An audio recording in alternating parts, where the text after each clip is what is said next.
Revenge with Karen. The air in the boardroom tasted like recycled ego and cheap dry cleaning chemicals. It was 72 degrees, exactly, because I'm the one who calibrated the VAV boxes in the ceiling plenum, but judging by the sweat pooling on Brad's upper lip, you'd think we were in a sauna.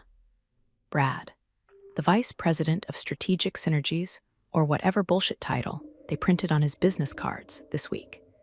He was standing at the head of the mahogany table, vibrating with that specific frequency of cocaine energy and unearned confidence that usually signals a looming HR disaster. I was standing near the door, checking the load balance on the South Wing's electrical grid on my tablet, minding my own business, when his voice cracked through the room like a whip made of insecure masculinity. "Refill the toner, secretary." Brad shouted, not even looking at me. He was gesturing wildly at a pie chart that looked like it was drawn by a toddler on Adderall. "And fetch me water, sparkling, not the tap garbage." The room went quiet.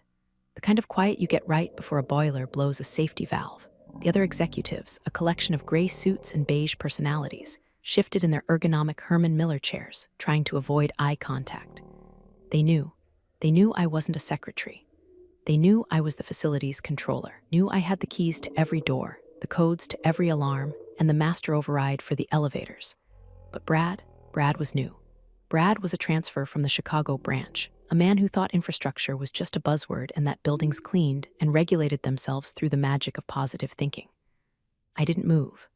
I just stared at the back of his head. He had that expensive haircut that's supposed to look messy, but costs $300, the kind that says, "I cheat on my taxes and my wife, but I drive a Tesla so it's okay."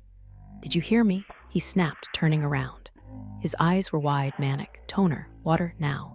We have the Japanese investors coming in 20 minutes and this report looks like it was printed in a cave." I looked down at my ID badge. It was clipped to my belt, right next to my master key ring and my multi-tool. It clearly said Brenda, Director of Facilities. But to Brad, a woman over 40 not wearing a blazer with shoulder pads was just help. "The printer is network managed, Brad," I said, my voice flat. "It's not out of toner. You're trying to print A3 onto letter size paper. It's a formatting error, user error. Specifically, your error," he blinked. For a second, his brain tried to process the information, but it hit the firewall of his narcissism and bounced right off. "I don't care about the technicalities. Just fix it. Get the water. God, do I have to do everything myself?" I felt a muscle twitch under my left eye. This was the moment, the fork in the road.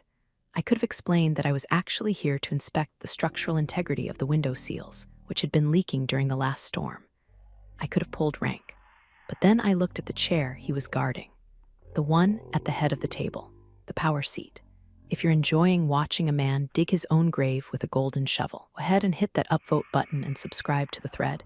It helps keep the lights on, unlike Brad, who keeps trying to plug a space heater into a data port. Anyway, back to the carnage. I realized something in that moment, watching him sweat through his Italian silk. He didn't just disrespect me, he didn't see me. I was part of the drywall to him, and that gave me an advantage. In my line of work, the things you don't see are the things that kill you. Black mold, carbon monoxide, or a middle-aged woman with administrative access to the security mainframe. "Fine," I said. The word tasted like ash, but I forced a smile that didn't reach my eyes. It was the smile of a waitress who just spit in your soup. "I'll get your water, Brad, sparkling." I turned and walked out of the boardroom. The heavy glass door hissed shut behind me, sealing in the smell of his desperation. I didn't go to the break room. I went to the janitor's closet down the hall, not to get supplies, but to access the service panel hidden behind the mop sink. My heart was hammering a slow, heavy rhythm against my ribs. I wasn't angry anymore. Anger is a volatile fuel. It burns hot and fast. I was past that. I was in the cold fusion stage of hatred. This building was my organism. I knew every creak in the floorboards, every rattle in the AC ducts. I had spent 15 years keeping this glass and steel beast alive, nurturing it through power outages and blizzards. And this flea, this parasite in a tailored suit, thought he could bark orders at the immune system. I pulled out my tablet, the heavy-duty industrial one, not the flimsy iPads the sales team used to play Candy Crush. I brought up the floor schematics. Room 404, boardroom B. Occupant, Brad the Dickhead Miller. I tapped the icon for the environmental controls. Current set point, 72 degrees. I looked at the sparkling water request in my mind. I looked at the timeline of the meeting with the Japanese investors. "You want water, Brad?" I whispered to the humming silence of the service closet. "I'll give you a flood, but not today." No, today I would play the long game. I would let him sit in that chair. I would let him feel powerful. Because the higher you climb, the farther you fall. I was the one who controlled the gravity in this building. I tapped the screen and lowered the temperature in the boardroom by exactly 3 degrees, just enough to make his nipples hard and his confidence shrink, but not enough to trigger an alarm. Subtlety is the key to psychological warfare. I walked back toward the break room to get his stupid water. As I poured the Perrier into a glass, I caught my reflection in the chrome of the refrigerator. I looked tired. I looked like a woman who had spent too much time fixing other people's messes. But there was something else in my eyes now, a spark. The pilot light had been relit. He wanted a secretary? Fine. I'd be the best damn secretary he ever had. I'd file everything, every unauthorized entry, every late-night office visit, every expense report that smelled like tequila and bad decisions. I would document his entire existence until I had enough paper to bury him alive. I walked back into the boardroom, set the glass down on a coaster in front of him, and watched him ignore me completely as he continued to shout at his team. "About time," he muttered, taking a sip. "You're welcome," I said softly. I looked at the empty chair at the far end of the table, my usual spot for facility updates. I didn't sit there. I stood against the back wall, merging with the shadows, becoming one with the building. "Enjoy the sparkling water, Brad," I thought. "It's the last clear thing you're going to see for a long time." Most people think a skyscraper sleeps. They think when the lights click off at 6 p.m. and the commuters flood the subway, the building just stands there, dormant, waiting for the sunrise. That's because most people are idiots. A building never sleeps. It breathes. It gurgles. It digests. The AC handlers shift into night mode. The elevators perform their self-diagnostic dances. The data packets keep flowing through the fiber optic veins like cholesterol in a greasy artery. I was in the basement, 3 levels below the street, in the security command center. It smells different down here, like ozone, stale coffee, and the specific electromagnetic hum of 1,000 hard drives spinning in unison. This was my church. And tonight, I was hearing confessions. "You seeing this, Brenda?" That was Mike, the night shift head of security. Mike was a former Marine who looked like a vending machine with a mustache. He was eating a ham sandwich that looked about as appetizing as a drywall sponge, watching the wall of monitors. "I see it, Mike," I said, leaning over his shoulder. On screen 4, a grainy black and white feed showed the executive elevator lobby on the 40th floor. The timestamp read 11:42 p.m. 3 nights ago. The elevator doors slid open, and out walked Brad. Wasn't alone. He was stumbling, his arm draped around a woman who definitely wasn't his wife, and she definitely didn't work here. She looked like she was auditioning for a music video about bad life choices. "That's the 3rd time this week," Mike grunted, wiping mayo off his lip. "Badge ID verifies it's him. But here's the kicker. Look whose badge she's using to get past the turnstiles." I squinted at the log scrolling on the left monitor. "Guest access override authorized by sysadmin." "He's using the emergency admin override," I said, my voice dropping to a growl. "That code is for fire marshals and bomb squads, not for sneaking in Tinder dates." "It gets better," Mike said, clicking a mouse that looked like a toy in his massive hand. "Check the server room logs." My stomach did a slow roll. The server room on the 40th floor wasn't just a closet with blinking lights. It housed the proprietary trading algorithms for 2 of our biggest tenants. It was a fortress, or it was supposed to be. The log showed an entry at 12:15 a.m. "Access granted, B. Miller." "Why is the VP of Strategy going into the high-frequency trading server room at midnight?" I asked, though I already had a sickening feeling I knew the answer. He wasn't trading. He wasn't smart enough to steal data. "Switch to camera 40B, I ordered. Mike clicked and flickered. The interior of the server room appeared. It was dark, illuminated only by the blue LEDs of the racks. In the corner, where the heat exhaust vents create a warm draft, were 2 figures, Brad and his date. "Oh, for the love of God," I groaned, pressing my palms into my eyes. "He's using the server room as a Motel 6 because it's warm, and because it's soundproof," Mike added helpfully. "The cooling fans drown out the noise. That creates a static discharge." I snapped, the technician in me more offended than the moralist. "Synthetic fabrics, friction, sensitive electronics, one spark, and he wipes out millions of dollars in transaction data." The man is a walking EMP device. I stared at the screen. The disrespect was astronomical. This wasn't just gross, it was negligent. It was a liability nightmare wrapped in a cheap suit. "Do I burn him?" Mike asked, his finger hovering over the save clip button. "No," I said, putting a hand on his shoulder. "Not yet. If we report this now, he'll spin it. He'll say he was doing a late-night security audit and the girl was a consultant. He's slippery. He's got the board wrapped around his finger because he promised them a 20% cost reduction by Q4. Cost reduction? Mike snorted. How? By firing the cleaning crew and making us lick the floors. By squeezing the tenants, I said, the pieces clicking together in my head. Bringing in unauthorized guests, risking the infrastructure, and probably charging the company for the Uber rides. But that's small potatoes. If he's this reckless with the physical security, imagine what he's doing with the contracts. I pulled my master tablet out of its holster. I opened the badge access history file. I filtered by B. Miller and set the range to the last 6 months. The screen filled with red flags, unauthorized entries, after-hours overrides, accessing floors he had no business being on. "Mike," I said, looking him in the eye, "I want you to enable full logging, no deletions. If he swipes his badge to buy a Snickers bar, I want to know about it. If he sneezes near a card reader, I want a timestamp." "You got it, boss," Mike said. "What are you going to do?" "I'm going to let him hang himself," I said, watching the grainy image of Brad stumbling back into the elevator, his tie undone, looking like a triumphant rooster who just raided the hen house. "But I'm going to supply the rope, and the drop table, and the executioner." I walked over to the main server rack. The lights blinked in a soothing rhythm. Green, green, amber, green. That amber light bothered me. It was a warning. A pressure buildup. "He thinks he owns this place," I muttered, tracing a cable with my finger. "He thinks because his name is on the door, he controls the room. Forgot that I control the air he breathes, the water he drinks, and the lock that keeps him safe." I tapped my tablet. I flagged the video file, evidence cache 001. "Keep watching him, Mike," I said, heading for the door. "I have some leases to read." "Were you going?" "To check the trash," I said. "You can tell a lot about a man by what he throws away when he thinks nobody is looking." I left the cool sanctuary of the command center and headed for the freight elevator. Ride up was slow and clanking.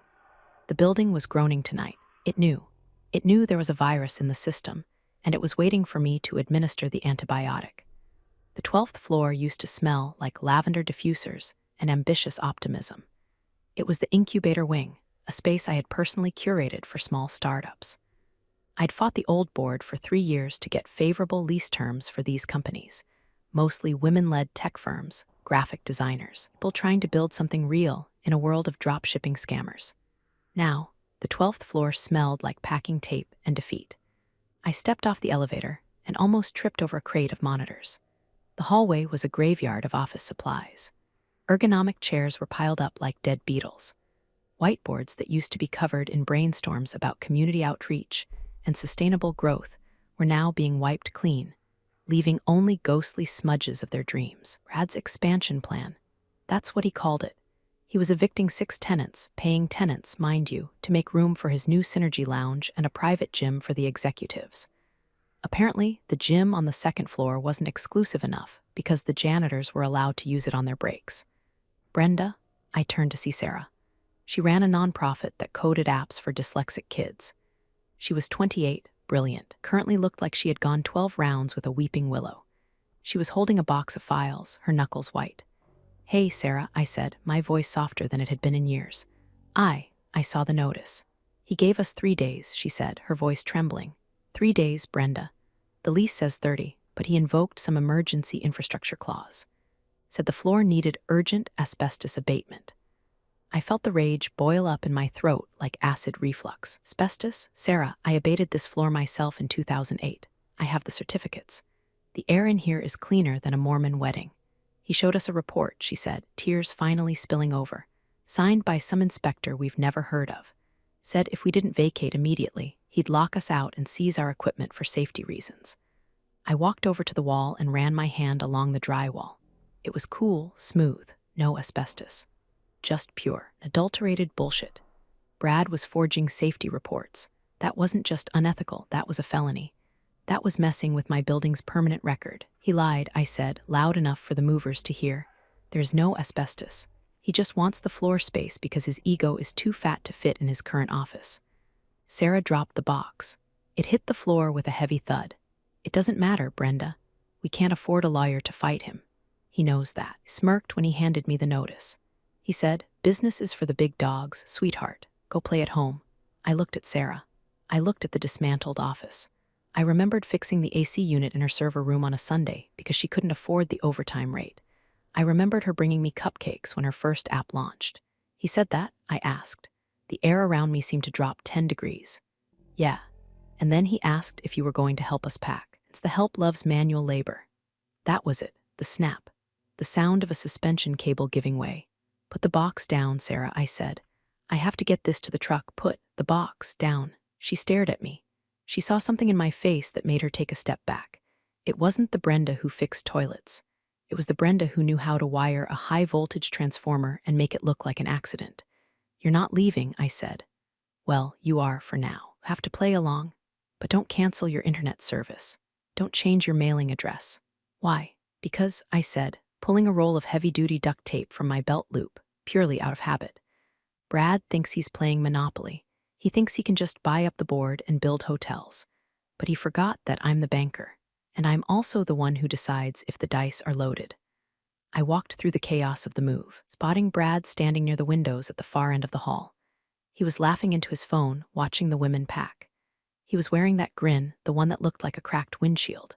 I approached him. He didn't see me until I was 2 feet away. "Ah, Brenda," he chirped, not even bothering to cover the mouthpiece. "Here to sweep up the tears. Make sure you get the corners." "Just checking the load-bearing walls, Brad," I said, my voice sickly sweet. "Wouldn't want anything to collapse unexpectedly." "We're clearing out the dead wood," he said, gesturing at Sarah. "This is prime real estate.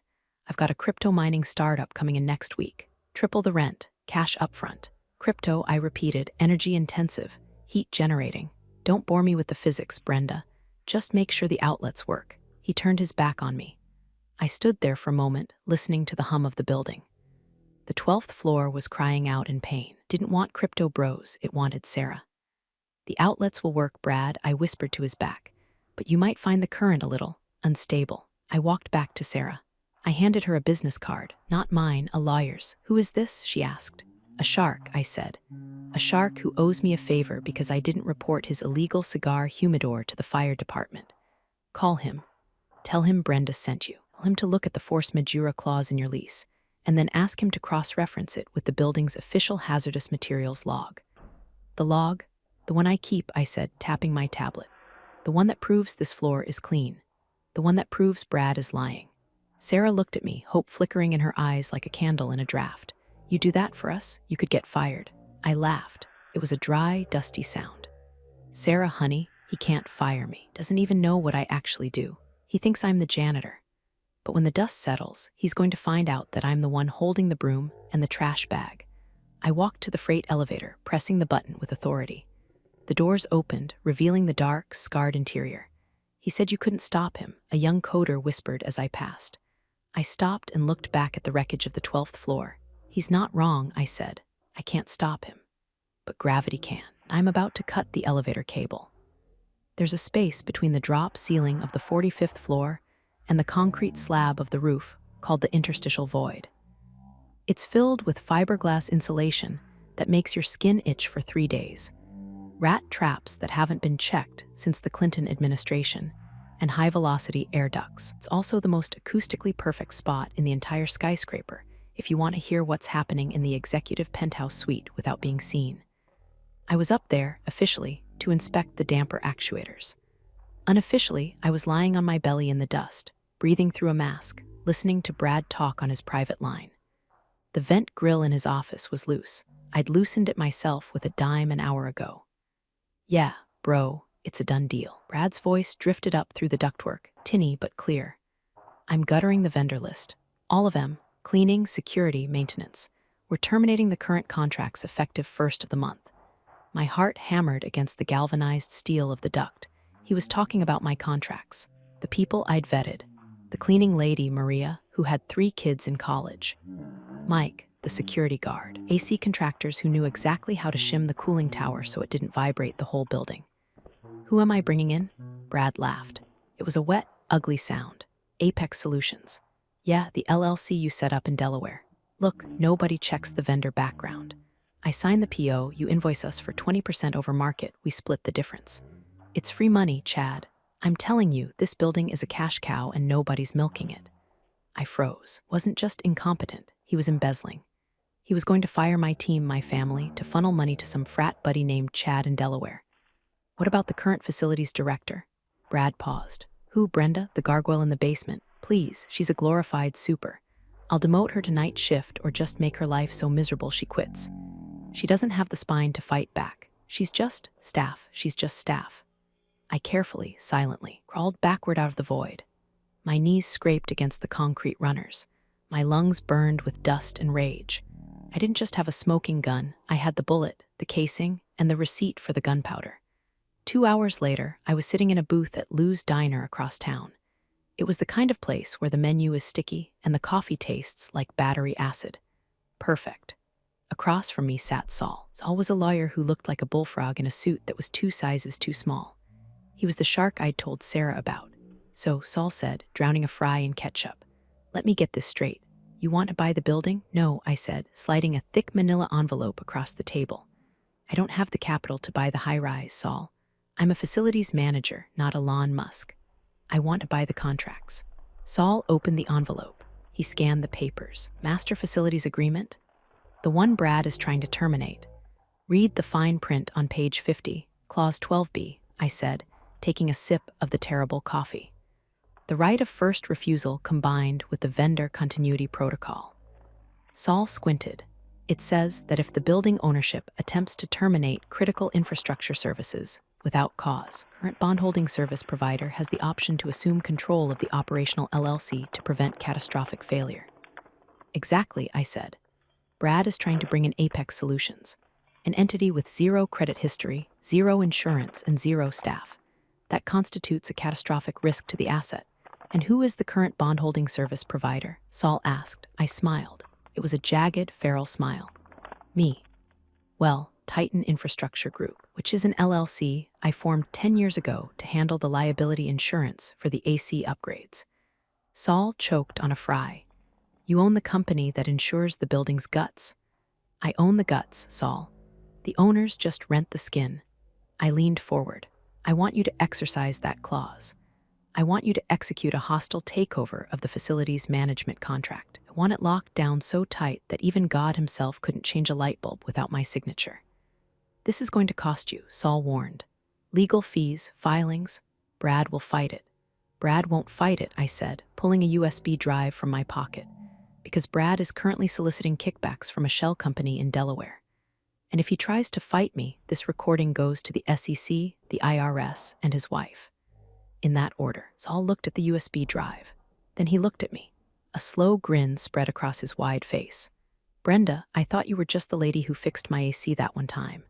I am, I said, standing up and throwing a 20 on the table. And right now, the AC is set to deep freeze. I walked out of the diner. The sun was shining, but all I could see were storm clouds gathering over my building. Brad wanted to play dirty? Fine. I grew up in a trailer park where we fixed leaks with chewing gum and settled disputes with tire irons. He was bringing a spreadsheet to a knife fight. I wasn't just going to stop him. I was going to foreclose on his reality. Let's rewind. Because you don't wake up one morning and decide to overthrow a corporate tyrant without a little prep work. This wasn't a spur-of-the-moment revenge plot. This was architectural. 6 months ago, long before Brad arrived with his sparkling water addiction, I was sitting in the basement archives. The archives is a generous term for a room that smells like wet cardboard and despair, filled with filing cabinets that contain the soul of the building. I was looking for a schematic for the sewage ejector pumps. Sexy, I know, when I found the master deed of operations.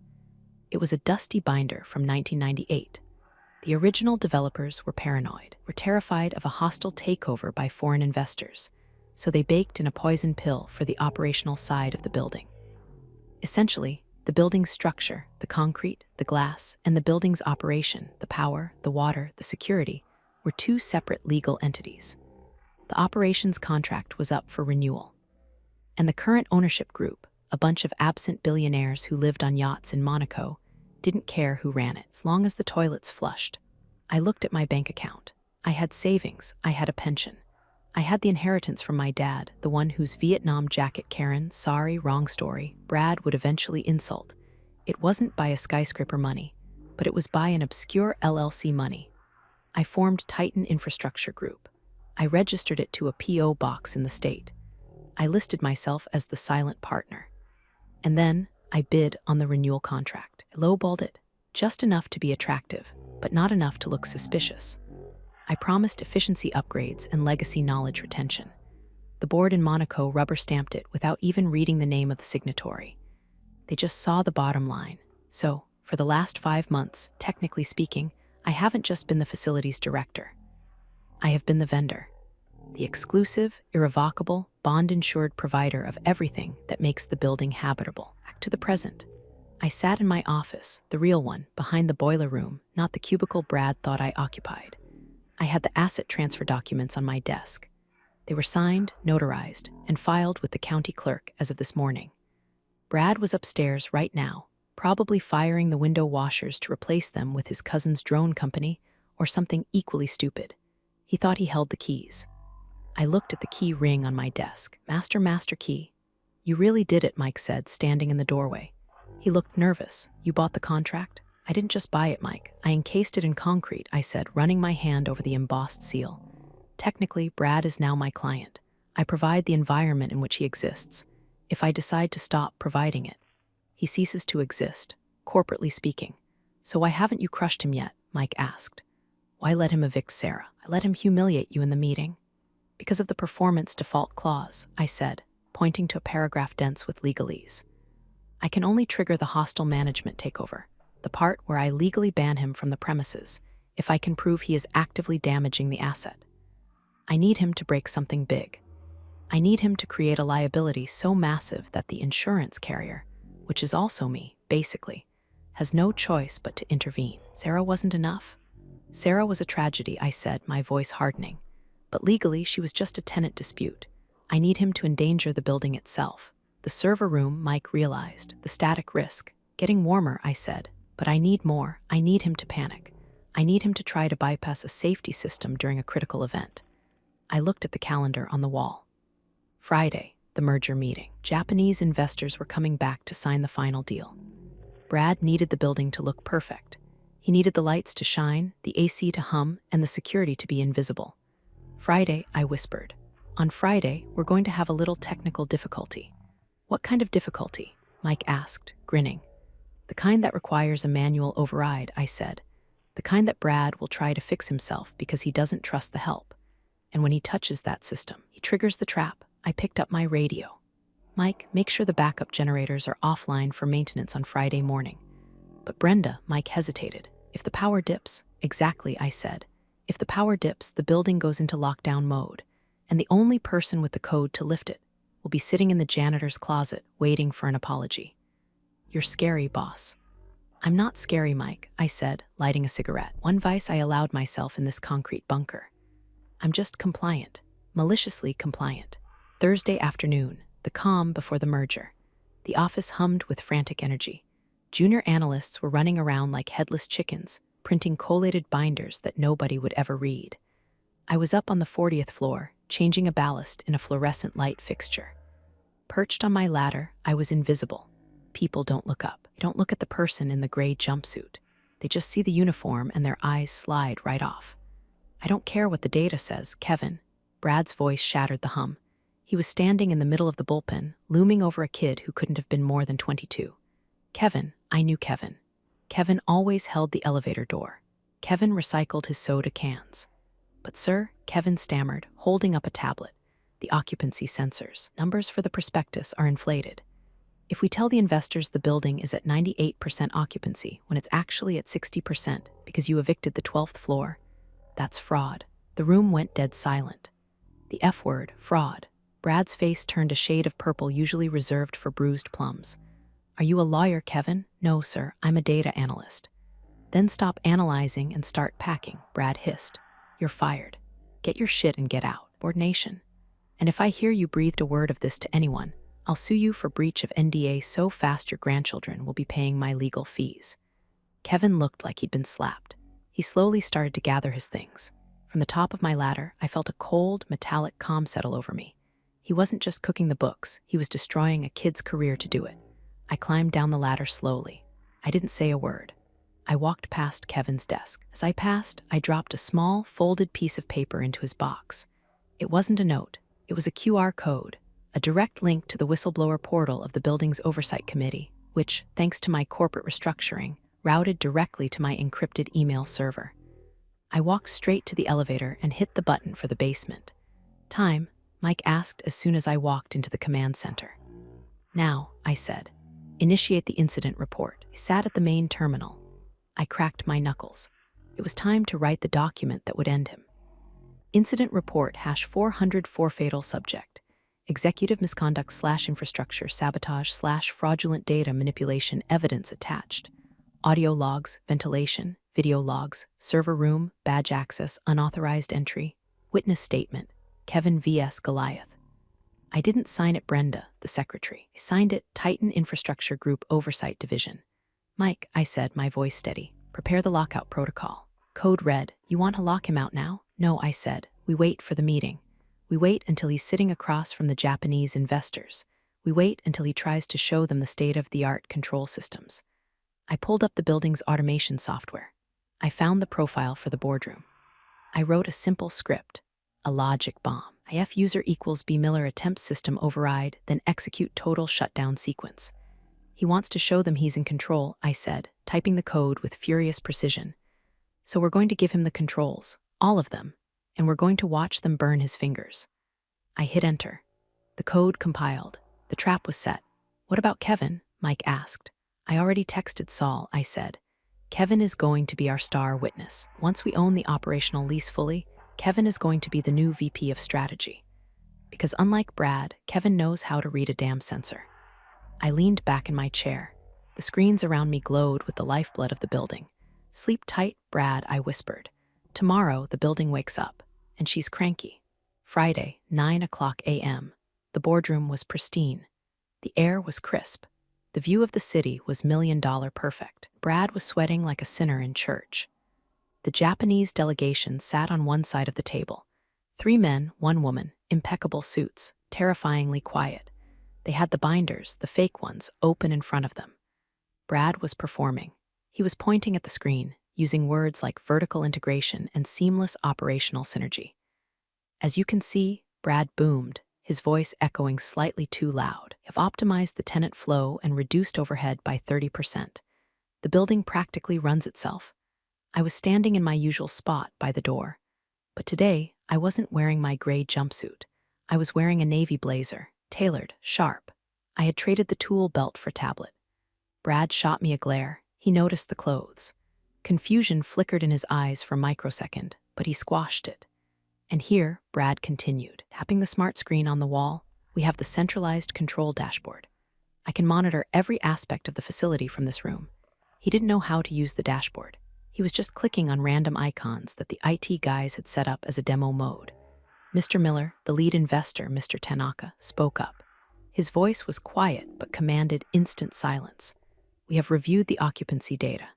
There seem to be discrepancies regarding the 12th floor." Brad froze. "Discrepancies? Impossible. Just a glitch in the reporting software. I assure you the revenue stream is solid. And the infrastructure?" Tanaka asked. "We understand there were rumors of asbestos." "Lies." Brad laughed nervously. "Competitor sabotage. This building is pristine. In fact," he turned to me. The reflex kicked in. "When in doubt, abuse the help. Brenda, coffee for our guests, and make it quick. We have serious business to discuss." The room went deadly quiet. Naka looked at me, then back at Brad. "In Japan, you don't treat senior staff like servants." Brad didn't know that. Brad didn't know anything. I didn't move toward the coffee machine. "Did you hear me?" Brad snapped, his veneer of control cracking. Coffee. I took 1 step forward. My heels clicked on the marble floor. A sharp, deliberate sound. "No," I said. Brad's jaw dropped. "Excuse me?" I said, "No, Brad." I looked at him, calm, cold, and utterly terrifying. "Not getting the coffee. And neither are you. You're fired." He screamed, spit flying. "Get out. Security. Get security in here." "Excellent idea," I said. I pulled my radio from my blazer pocket. "Mike, you're up." The double door swung open. But it wasn't just Mike. It was Mike, 2 uniformed officers, and Saul. Brad looked at them, then at me. What is this, a mutiny? No, Brad, I said, walking toward the head of the table. It's an eviction. I turned to Mr. Tanaka. I bowed slightly. Mr. Tanaka, I apologize for the deception. The data you have is incorrect. The occupancy is 60%. The 12th floor was illegally cleared, and the man standing before you has been falsifying safety reports for 3 months. She's lying. Brad shrieked. She's a disgruntled janitor. She's crazy. Mr. Miller, I said, my voice cutting through his panic like a laser. Please sit down. You're in my chair. Silence in the room was heavy enough to crush a diamond. Brad stared at me. He looked like a man trying to read a map in a language he didn't speak. Your chair, he sputtered. A vein in his forehead was throbbing. I didn't answer. I just walked past him. I could smell his fear. It smelled like sour deodorant. I reached the head of the table. I placed my tablet down on the mahogany surface. It made a solid thud. Security, remove her. Brad yelled at Mike. Mike folded his massive arms. Sorry, sir. I take my orders from the building operator. That's not you. Brad looked at the investors. I am the vice president. I sign the checks. Actually, I said, tapping my tablet, you sign the requisition forms. I sign the checks. I swiped a finger across my screen. Instantaneously, the room changed. The lighting shifted from the harsh, cold fluorescent setting Brad preferred to a warm, amber glow, the setting I knew the investors preferred. Blinds on the south window automatically lowered to cut the glare hitting Mr. Tanaka's face. The demo mode on the main screen vanished, replaced by a live, scrolling feed of the building's actual diagnostics. Red lines, error codes, unauthorized access warnings, all tagged with user B. Miller. What are you doing? Brad whispered. I'm running a diagnostic, I said, demonstrating the seamless operational synergy you were bragging about. I tapped another icon. Projector displayed the video feed from the server room, the one of Brad and his consultant. The room gasped. It wasn't explicit, but it was damning. The timestamp, the location, the open server rack, that's a deepfake. Brad stammered, backing away, and this, I swiped again.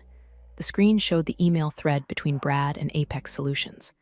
The kickback scheme, the dollar amounts, that's private correspondence. It was sent on the building's network, I said, finally taking the seat.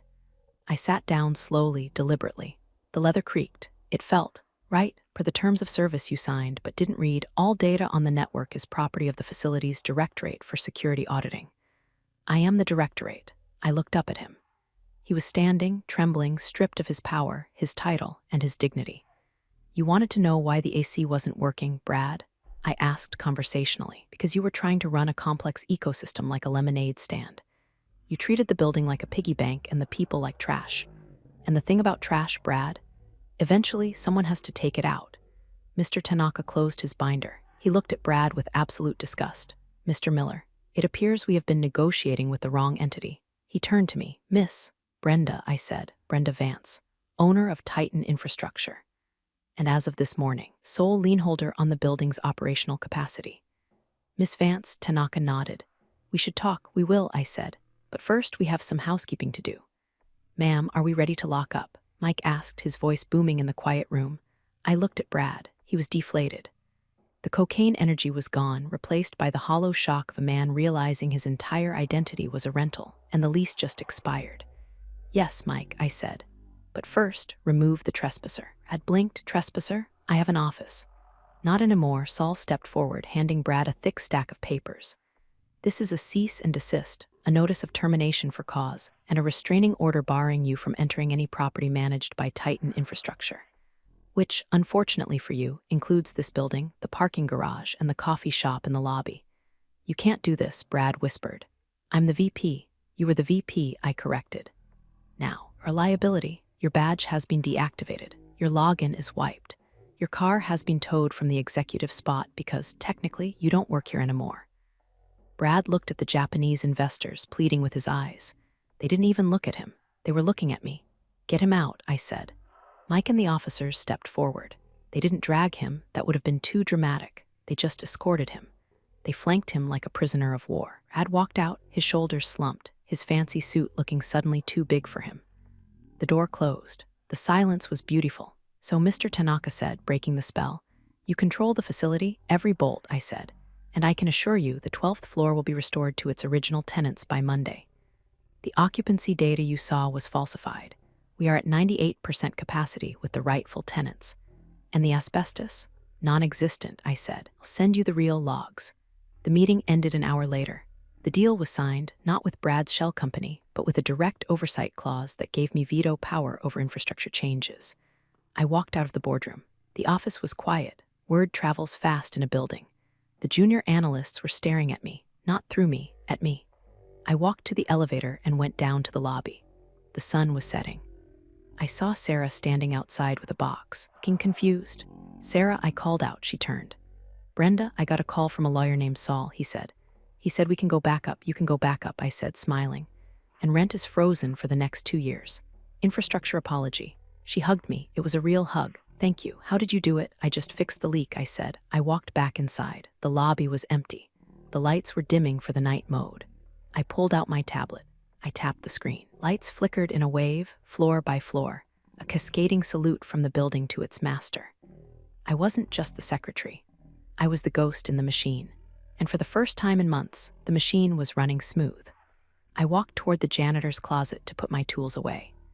I had a bottle of whiskey hidden behind the bleach. Turns out, I muttered to the empty hallway, channeling my inner grumpy Ohioan, revenge is a dish best served cold, preferably at 68 degrees with 40% humidity. I took a sip. We're all healed.